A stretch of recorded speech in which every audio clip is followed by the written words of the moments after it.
really hot, H-O-T. So, welcome. I have to start by saying that it's great to see so many come out on a Monday with 115 heat index for this important meeting tonight to find out really what's one of the most important things that are going to happen in our city for decades. Tonight, we're going to hear from leaders of the downtown stadium vision, an opportunity that will truly transform the heart of our city for decades to come. I want to take the opportunity to introduce to you those who are here on the stage with me. First, we have Brooks Sherman, President of the Royals Real Estate and Development. Brooks. Stacy Payne, President of Crown Center Redevelopment. Sarah Dempster, Principal Architect at Populous. Jay Graber, Principal Planner at Populous, and Jeff McCarrow, Senior Transportation Engineer at Kimley Horn.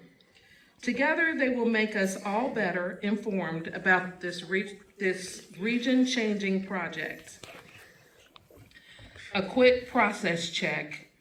At the conclusion of their remarks, I'm going to invite those of you who bought question cards in to take a minute to quickly write your question down so that we can collect them for Chamber of Commerce President Joe Reardon, who will be leading the Q&A session.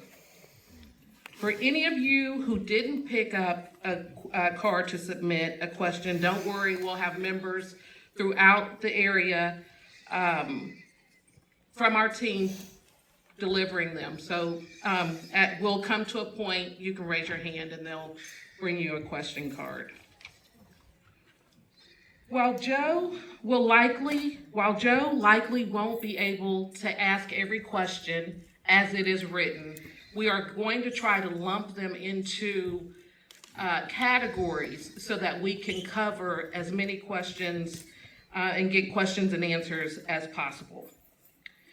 After we hear from those on stage, we will also hear from project neighbors representing Children's Mercy Hospital, University Health, Ronald McDonald House, the AFL-CIO, and the Greater Kansas City Building and Trades Council, as well as the Crossroads Community Association. Lastly, coming off the incredible World Cup experience, we just want to ask everybody to remain with our decorum and allow the speakers to speak so that the people who actually live around the stadium, which this is for, can get their questions answered and can hear the information that needs to be delivered. We're going to try our best to answer every question, so we just ask you to respect the speakers and let them communicate what needs to be communicated.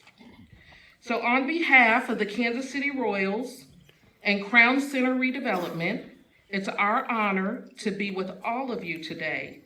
Here to kick off the Kansas City Royals presentation, and here to kick that off is Brooks Sherman, who's with the Royals.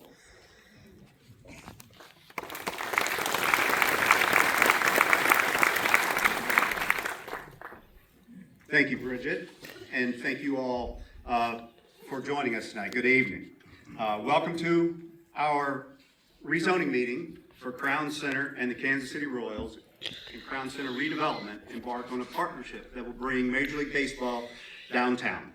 And it's not just baseball. We want to surround downtown baseball with a vibrant, year-round mixed-use development, capitalizing on Crown Center's already wonderful presence, as well as reimagining and expanding upon what exists today. We know there are a lot of future neighbors present tonight, and thank you all very much for coming. We look forward to this presentation, as well as a Q&A with you at the end of our prepared remarks. We want to hear what's important to you and address what's important to you. As Bridget said, we're here tonight as part of our development process to address our rezoning plans as we work with the City Planning and Development Department, together with our engineers, construction, and architectural experts. In addition, though, you're also going to see and hear how we want to be and expect to be positive contributors to the neighborhood and the urban core of Kansas City. As we've evaluated our stadium options and opportunities over the last couple of years, we've always had a vision for downtown baseball. And we believe we're now set to see that vision come to reality at a great location.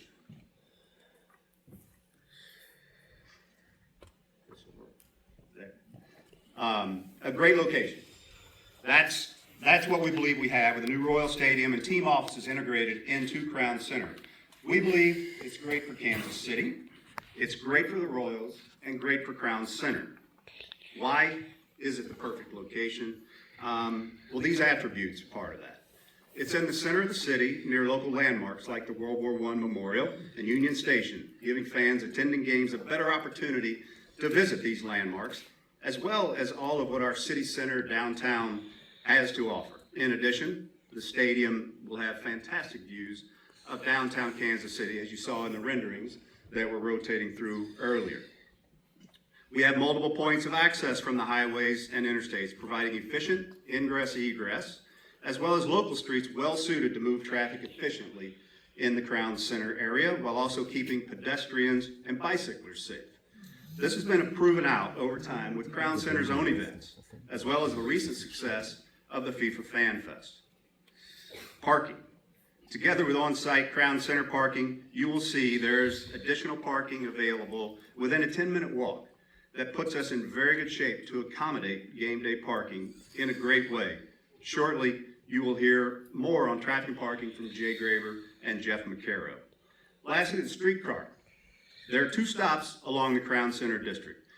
As again was proven during the FIFA Fan Fest, the streetcar serves as a great purpose for big events, and this site takes full advantage, helping alleviate automobile traffic concerns in the area. So, as we said all along as well, as we move through this, we're aiming for more than a ballpark, much more. We get a head start on that with Crown Center and its existing mixed use that exists today. Together with Stacy and her team, we will add to and reimagine this mixed use environment and have a year-round thriving ballpark district that will attract not only our local and regional fans, but fans nationwide. And that's been proven in places like Atlanta, San Diego, and Denver, with their stadiums and surrounding developments. This mixed-use environment also plays a positive role in helping traffic considerations. Come early, stay late. We'll entertain you the whole time, but it's also spreading out the traffic from the early entry to the game and then the immediate exit from the game. When people come early, stay late, you're spreading that traffic out. It's helpful all the way around. And very importantly, especially in this setting tonight with you all, we want to be good neighbors. Just as Crown Center's been a good neighbor to you all for all these years, we'll join them, and we'll have that continue. We've already met many of you and plan to continue to do that. And like tonight, hear what's important to you. Children's Mercy has a big project on the docket. Ronald McDonald House, they're working on theirs as well. We have committed to stay coordinated with them, along with the University Hospital and UMKC, and have already started in that regard. You'll hear from a couple of them tonight, as you know. We also look forward to being a neighbor to Our Lady of Sorrows Catholic Church. They're an important neighbor. We've already been in contact and spent a lot of time with them and be working together more with them in the coming months and year. Our neighboring residents are also very important in this process, and hopefully we have a lot of you here tonight. Longfellow, Union Hill, the condominiums, Santa Fe Place, and San Francisco Tower. Residents help these type of developments thrive. They're important to it. We look forward to those collaborations and adding to the residents in the neighborhood. We're the Royals. We play baseball games with crowds that we want to be over 30,000. We know we can bring a lot of traffic for the 81 games per year, hopefully more games than 81. And we want to make sure that we're making the right improvements so that we can provide efficient transportation solutions for the long term. And we're confident that we will, and you'll learn a little bit more about that in a bit. So our rezoning application, we filed that on June 29th. So we're here tonight as part of that process that got kicked off with that filing. We filed our urban redevelopment, or UR application, In that application, we requested, in legal technical terms, a change from District B4-5 M1-5 to District UR with restrictions. All right, so what's that mean? The real purpose and need for the rezoning is to unify uses across parcels within Crown Center. Allow those uses to be spread across those parcels. Importantly, there's no substantive change from current uses. We've actually made it a bit more restrictive by prohibiting certain non-family friendly uses and manufacturing. We'll continue to discuss our plans and meet with the City Planning and Development staff ahead of the scheduled August 5th City Plan Commission meeting where they will vote on our rezoning. A little more to that. What you see here is the layout of our site as filed with the city, indicating the areas where redevelopment activities will occur. On an IMAX, it didn't go. They go too far. There. On an IMAX screen, you can actually have a shot at reading it. So we're currently in the process of working through a master plan for the mixed-use development that will ultimately result in a reimagined Crown Center. On this layout, we show various types of developments that may occur, with the easiest example being that of the new Royal Stadium, indicated obviously as one of the new buildings. We also show areas in yellow that have existing buildings or plazas today that will either have new buildings added as part of our redevelopment, or the existing buildings and plazas will be renovated. We intend to renovate both Crown Center hotels as well, the Westin and the Sheraton, as we indicate on the map. So we'll continue with our master planning for the mixed-use development. We're getting underway as we first focus on the stadium and getting that underway as it's the centerpiece of what's to come. So a few more dates here of significance. We've mentioned June 29th as the date we filed. We're having our public meeting tonight as part of this process. And then August 5th, the CPC will meet as scheduled for this development and for their vote to approve it. Once it's approved, and the rezoning plan will then move to City Council for their approval, and we would expect that to occur in the third quarter of this year. All of our filings are available on the city's website, as you see here, and the QR code will easily take you there. So the rezoning is the first big step in bringing the Royals downtown and reimagining Crown Center. But I'd like to summarize a bit with our vision. In a new home for the Royals with a mixed-use development surrounding that new home, we will ensure safe, walkable neighborhoods are present for fans, residents, office workers, local and out-of-town visitors. Live, work, and play. We want returning fans and we want local residents, district residents, to feel at home within the district. Both Crown Center and the Royals have always emphasized and maintained family-friendly environments, and that'll continue, both inside the ballpark with family areas, including the Little K, and out in the district, maintaining the Crown Center family-friendly legacy. And yes, we will have fountains and Crown Vision as part of our new home.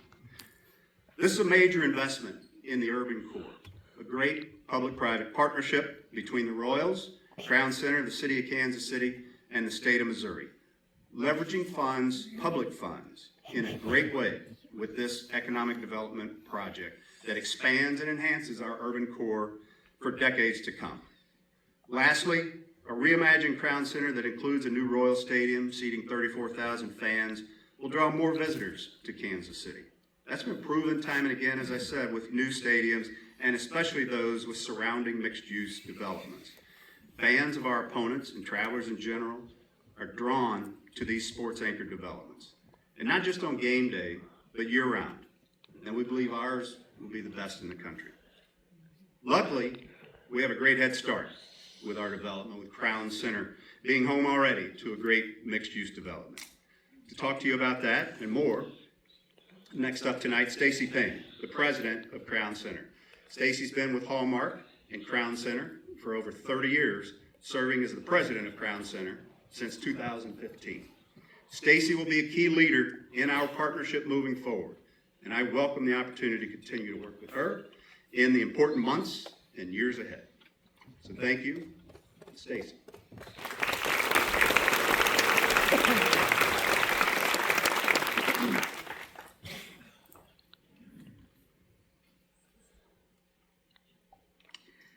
Good evening, and thank you all for being here. Tonight, I want to share a little bit about Crown Center, our history of evolving over time, and why we believe this next chapter has the potential to build on that legacy.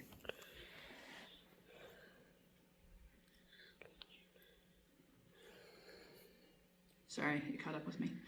I want to start with why we're involved in this effort. At Hallmark and Crown Center, we've invested in downtown Kansas City for decades. We believe the continued success of downtown matters, not only for the city of Kansas City, but for the entire region. We believe a successful downtown benefits residents, employers, cultural institutions, and small businesses throughout the region. For Hallmark, this isn't simply about a project. It's about continuing our commitment to downtown Kansas City that spans generations. The Royals and Hallmark are different organizations, but we share a belief and a priority in Kansas City and wanting to make this city the best place to be. That commitment to creating places for people to come together has really shaped Crown Center since its beginning.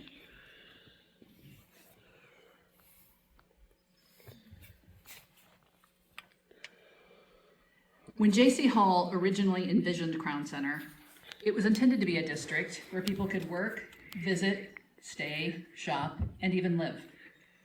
What's important is that Crown Center wasn't built all at once. It evolved over many decades. That ability to evolve has been one of Crown Center's greatest strengths. As we look at a potential ballpark district, we don't see it as a departure from Crown Center's history, but rather a continued further evolution. In the 60s, we broke ground at Crown Center. In the 70s, we opened our first hotel, our first office building, the condominiums, and the retail shops. In the 80s, we opened our second hotel, our second office building, 2405 Grand. In the 90s, we added 2600 Grand and the link between the hotels. In the 2000s, we added another office building, 2301 McGee, and we added an exhibit hall that's shared by both of the hotels. We also built 2555 Grand. And then the Gallery Apartments were built just south of Hallmark headquarters, adding more residential. We've also transformed what happens in certain spaces. What you know now as Sea Life and Legoland was once a department store. So we've continued to evolve Crown Center over time. Today, that evolution has resulted in one of the busiest mixed-use districts anywhere.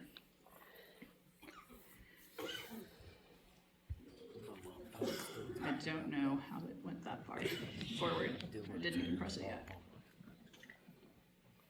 I'm trying to go back one more.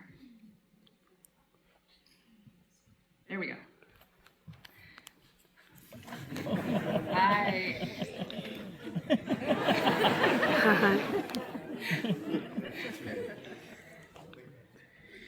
What, that one? There we go. Perfect.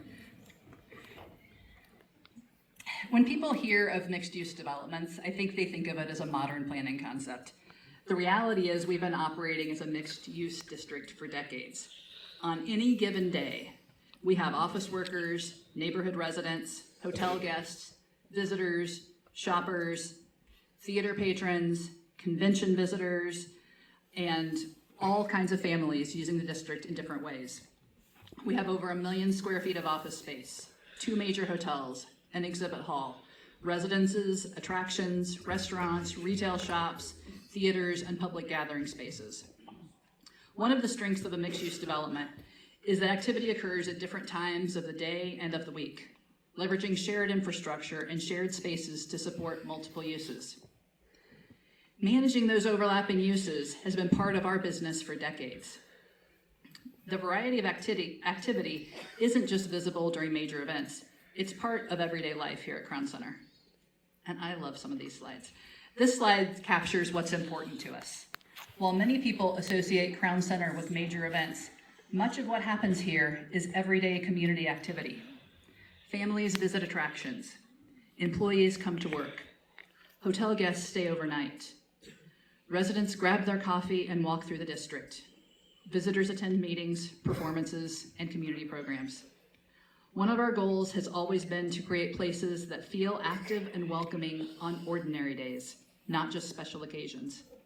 That daily activity is what makes us different. It helps us to remain relevant and vibrant through many different eras. In addition to the daily activity, we do host a wide range of events.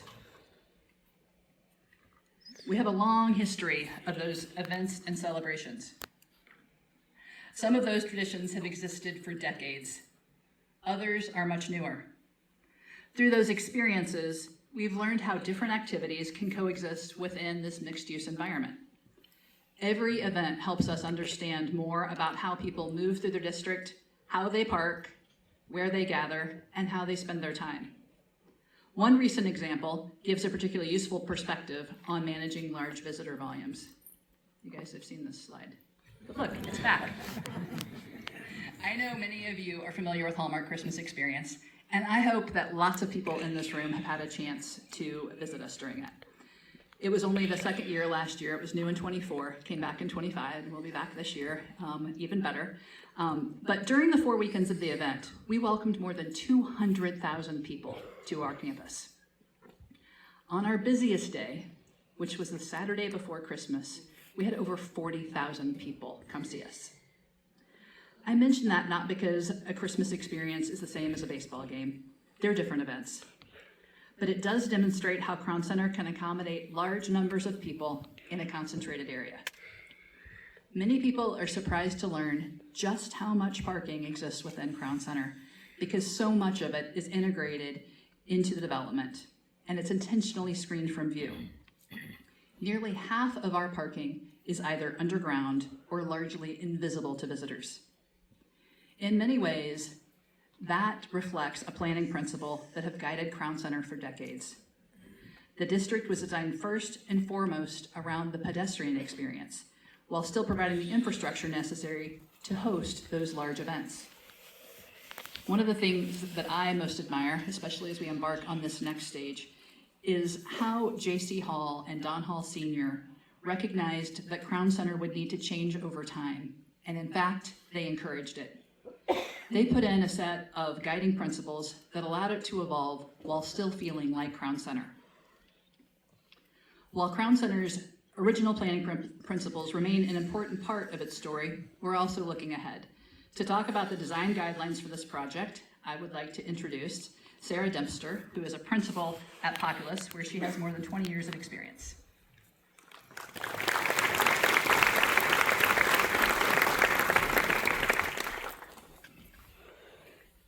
Good evening. Thanks, Stacy. So we've talked about the rezoning itself. We've talked a little bit about the legacy of Crown Center. And the next piece of what we want to talk to you about tonight is the design guidelines. One of the things that's especially meaningful for all of us up here on the stage tonight is the ability to shape a project like this right here in Kansas City.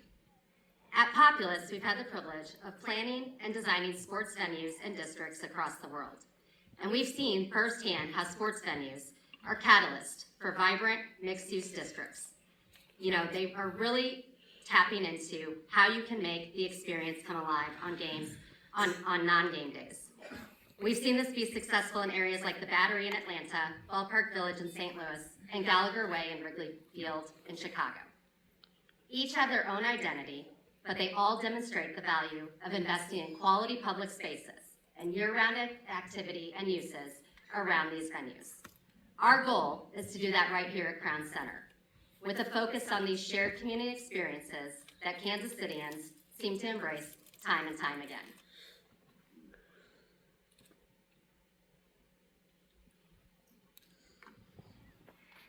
The guidelines that were submitted are the long-term framework for how this district grows and evolves over time.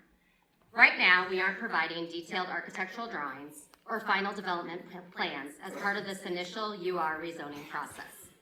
Instead, we're establishing principles that every future project will be expected to follow, whether that's the ballpark, future mixed-use development, public spaces, or other improvements throughout the district. The vision is straightforward: to create a connected, year-round urban destination that builds on Crown Center's legacy while strengthening its role as one of Kansas City's premier destinations. Baseball is certainly an anchor, but the goal is much bigger than baseball. We want this to be a place where people want to come to work, live, and celebrate. The district should complement everything Crown Center currently offers while creating new opportunities for residents, visitors, and businesses. To accomplish that, the guidelines establish several core design principles.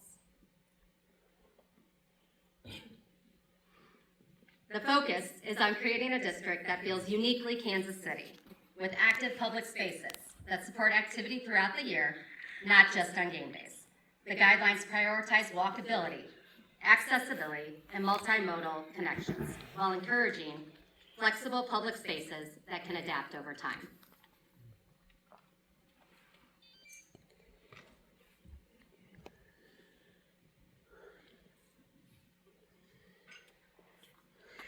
Those principles then translate into how buildings are designed. Buildings should face streets, plazas, and public spaces with active ground floors, visible storefronts, restaurants, and outdoor uses that create energy along the sidewalks and paths. We are also encouraging durable, timeless materials and architecture while screening parking and service uses from the pedestrian view. The pedestrian experience should always come first. And the goal isn't for every building to look alike or be the same. It's to create a district with a cohesive character while allowing each building to have its own identity. Regardless of how visitors arrive, whether on foot, by bike. Oh. Okay. All right, hopefully we're on a right slide. Regardless of how visitors arrive, whether on foot, by bike, public transit, rideshare, or car, thoughtful street and path design are emphasized in the guidelines. Ultimately, we want to make sure we are planning for the district that is easy to navigate and enjoyable for all. Equally important is what happens between the buildings.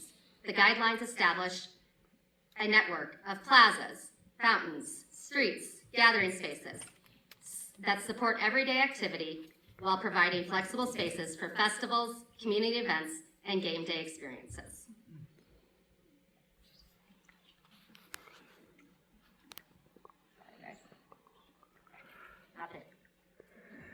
All right, we'll go with this one. How about that? As mentioned, the guidelines also establish the long-term framework that will allow this district to evolve. We want to ensure a unified landscape strategy with coordinated lighting and wayfinding that improves both safety and identity. And there will be amazing opportunities for public art and thoughtful branding. The goal of the guidelines is to provide consistency without prescribing a single architectural style, ensuring the district can grow over time while maintaining a cohesive identity. As most of us have mentioned, one of the most important things of this is really the transportation. You know, my slides even tried to get ahead of me on this. So we hope that you are excited to hear about our strategies for this. And with that, I will introduce my colleagues, Jay Graber from Populous and Jeff McCarrow, our traffic engineer from Kimley Horn. They're going to talk a little bit about the study and what we've done as part of the process and where we're at with that.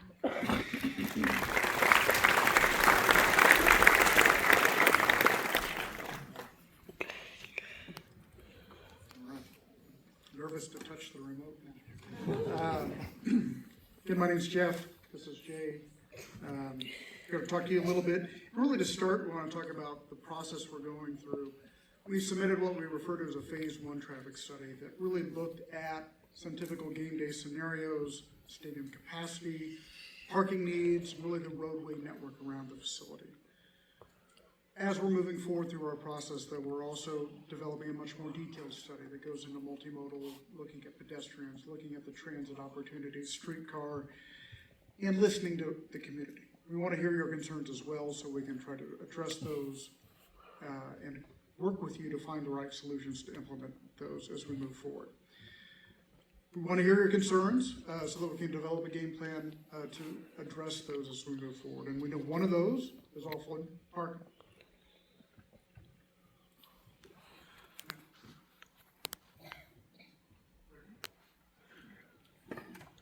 So parking on site, the district itself has a great supply of parking. Stacy mentioned it before, all the events that are on site today. And with that, we also know that this vibrant mixed-use district also has a great live-work environment. We know those people have parking, those parking rights will be protected. We only anticipate needing 3/4 of the existing on-site parking today, which is great.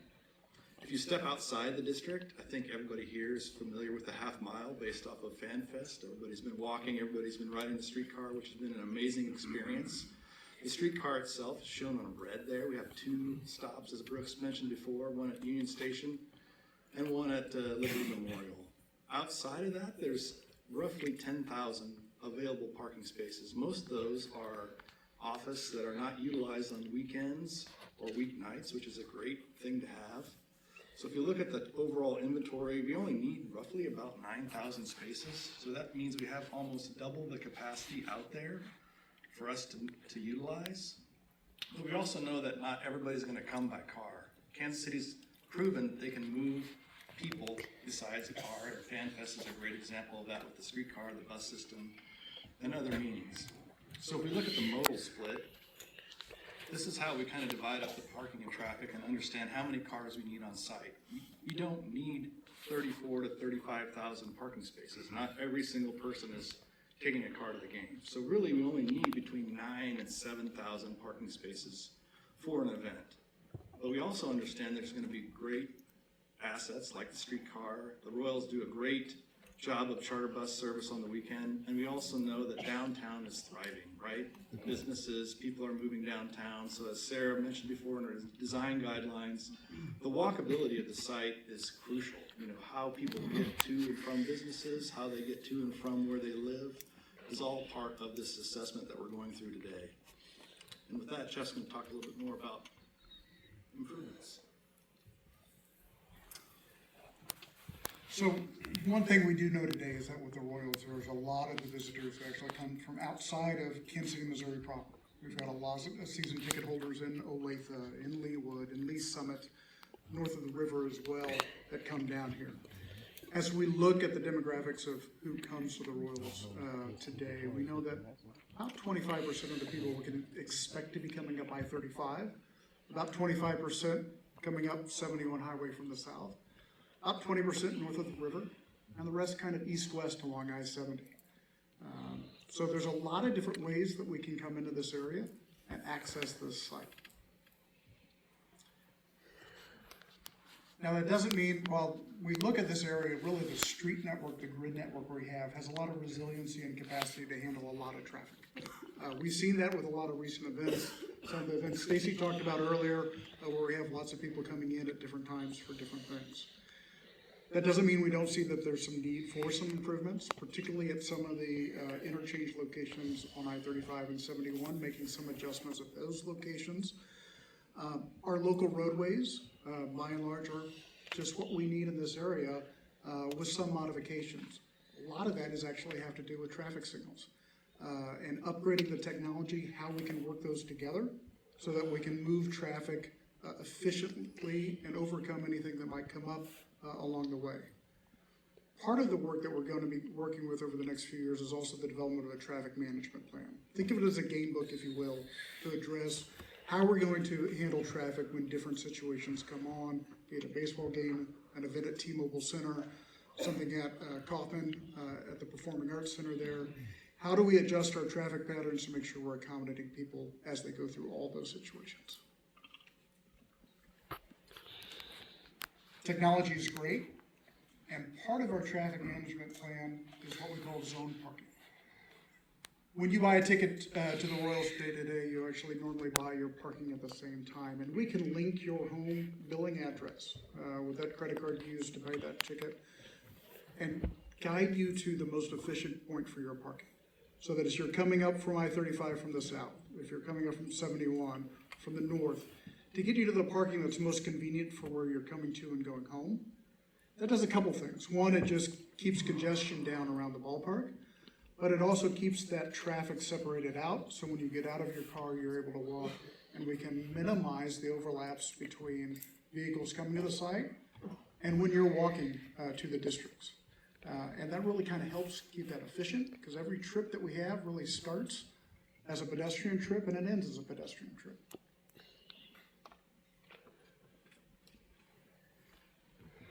bike facilities. I know there's been some confusion out there on the sites and on the web, but really we're only tweaking one slight tweak on 27th Street between Grand and Gillum. We're gonna move that bike trail from on the street to a more off-street multi-use path. That's it. So we know that walking and biking are key to the community, and I think the plan is to keep growing that for the ballpark.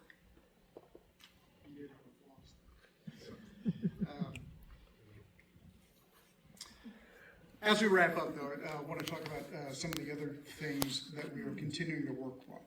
One of the recommendations we've had from when we first started talking about this location with the Royals was the need for an operations center, really to manage for Kansas City all events, not just for the Royals. This was shown very effective with the Fan Fest. Something similar was set up for that condition. But to make sure that we can understand how we need to move traffic, how we can work with the parking demands, and how can we respond with the emergency personnel should there be a need to move emergency vehicles in and out, either for the Royals or for the hospitals in the area, and keep those events moving.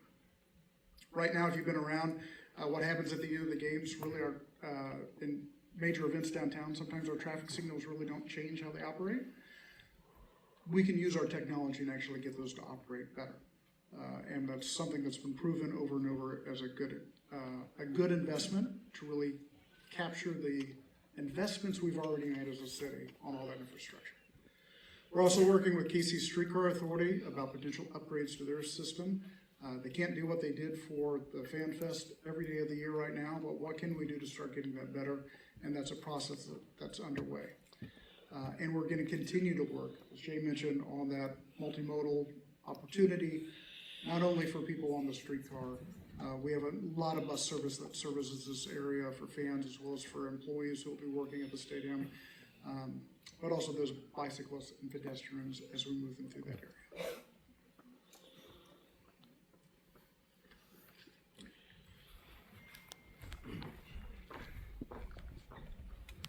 You guys can clap for them. And as they finish, I have a new clicker now. I think all the presentations are done, actually, but here's another clicker. So, now is the time, if you haven't heard the presentation, if you haven't received a card, and have a question to ask, please raise your hand, and cards will be coming to you to write those questions down. So first, from our neighbors and community leaders, we have the president and CEO from Children's Mercy, Dr. Ali Quiroga. Did I say that right? I am so good. It's a hard name to pronounce. Well, I've been thinking lately about that moment before big ideas become obvious.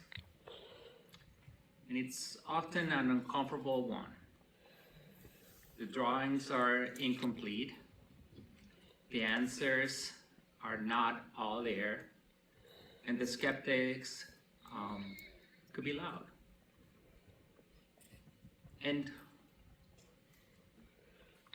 memorable cities don't become such by ignoring those moments. Cities become memorable because more often than not, people choose to come together and imagine a future greater than the present. And with that choice comes a responsibility. Our job at Children's Mercy is to make sure that the ambition outside of our doors does not diminish the care inside of our doors. That means that ambulances move, families find us, and everyone that makes our operation run on a daily basis gets there. those are like not just details. Those are like very clear expectations. But within that responsibility doesn't mean that we should be thinking small. It means we should plan better. And within that planning, we have started that plan with the Royals, with the city, with Crown Center. And we have found a table where we all show up with the different tensions that we manage for this great city. Kansas City has never been defined by people who think in the status quo. So our hope is that we dream big and we get the work done. Thank you.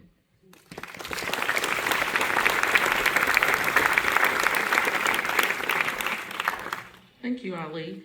Next, we have Jolie Justice with University Health. She's the Executive Chief Administrative and Legal Officer. Jolie? Good evening. In addition to speaking out on behalf of University Health tonight, I am also privileged to have lived in the Longfellow neighborhood for the last 15 years. And so tonight, I'm excited to be here on behalf of University Health, though, to express our support for this important project. We've actually been a part of this neighborhood with University Health for over 100 years. First as General Hospitals number 1 and 2, then as Truman Medical Center, and now as University Health. And every day, our doctors, our nurses, our staff, our students, and our patients, we see them firsthand experience what it's like to have a vibrant, accessible, connected urban core. So why is that important? Because that creates healthy communities. And as Kansas City's essential academic medical center and safety net hospital, we believe that healthy communities are built through thoughtful investment in the places where people actually live, work, and gather. This proposed development actually represents a once-in-a-generation opportunity to strengthen our downtown, to create new economic activity, improve infrastructure, and attract additional investment surrounding our neighborhood. For University Health, this investment aligns with our mission of improving the health of our community. A thriving neighborhood supports jobs, economic opportunity, public safety, and community vitality.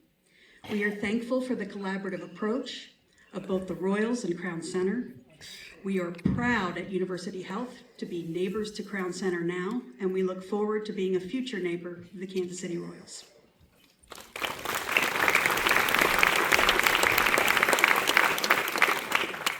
As someone who knows firsthand the importance of the Ronald McDonald House, having had an infant child in ICU on life support for 2 months, and being able to utilize that facility, I want to call up Tammy Greenberg to just tell you her thoughts on this development, because it really is important for children's care to make sure our families are taken care of.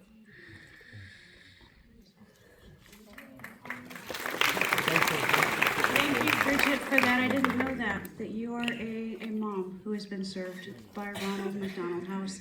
Hi, everybody. I am here representing Ronald McDonald House Kansas City as an organization, and really, more specifically, I am representing moms and dads and grandmas and grandpas and folks who are at Ronald McDonald House because their child is seriously, critically ill.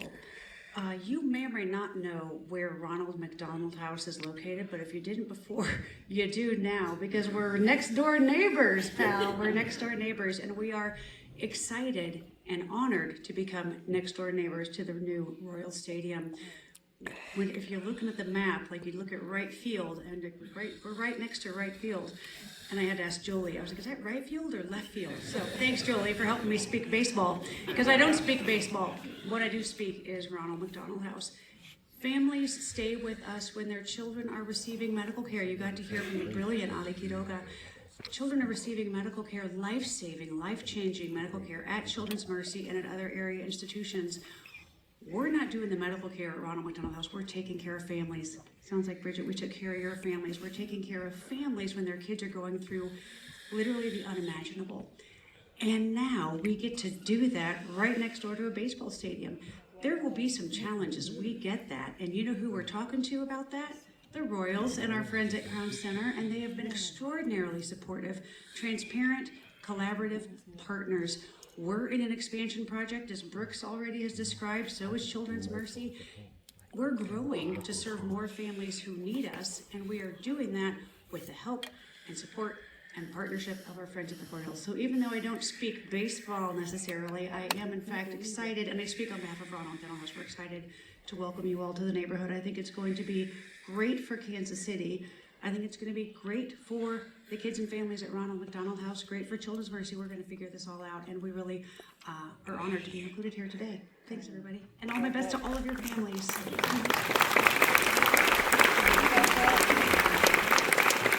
The workforce is such a key to this project, particularly the union workforce, because of the skilled labor and everything that goes along with it. It's also who our contractors employ.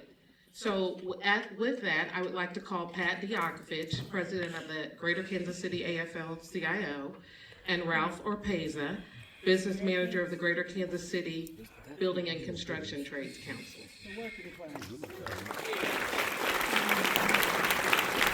Hey, thank you all very much for being here. I'm Duke Diakovich. I'm president of the Greater Kansas City AFL-CIO. I've got 2 points to make real quick. I think will make everybody happy. One, I don't have a PowerPoint, and two, I intend to be brief.